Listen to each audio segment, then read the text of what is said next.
Viral tagar Save Ryan, ini lokasi tempat Ryan terjatuh ke dalam sumur sedalam 32 meter selama 4 hari lamanya. Nama Ryan tiba-tiba dikenal orang di seluruh dunia. Tagar Save Ryan menjadi trending topik di Twitter dan viral di media sosial lantaran musibah yang menimpa dirinya. Ryan Auram, bocah 5 tahun yang jatuh terperosok ke dalam sumur sedalam 32 meter. Kejadian ini terjadi di Maroko, di mana bocah tersebut awalnya asyik main dan berakhir jatuh ke sumur milik ayahnya. Anak laki-laki usia 5 tahun itu terjebak 32 meter ke bawah hingga 4 hari lamanya.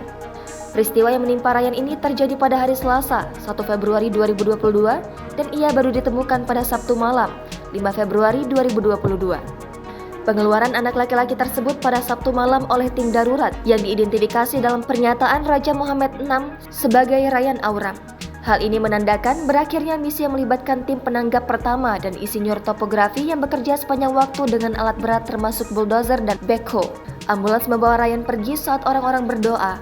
Kondisi anak laki-laki itu tetap tidak jelas untuk waktu yang singkat sebelum media lokal dan regional mulai melaporkan pernyataan istana bahwa Ryan telah meninggal pada Sabtu malam pukul 10 waktu setempat.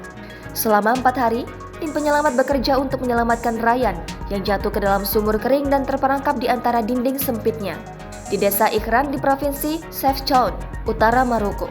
Perlombaan dramatis untuk menyelamatkannya mencekram Maroko dan negara-negara tetangga dengan kerumunan orang berkumpul untuk bergabung dengan orang tuanya. Para penyiar dan jurnalis pun menyiarkan berita ini hingga ke seluruh dunia. Ryan Auram, bocah 5 tahun yang malang harus menghembuskan nafas terakhirnya sebelum tim penyelamat dapat mencapainya dan mengambil tubuhnya. Selamat jalan Ryan, semoga engkau bahagia di sana. Jangan lupa subscribe, share, komen, dan like ya.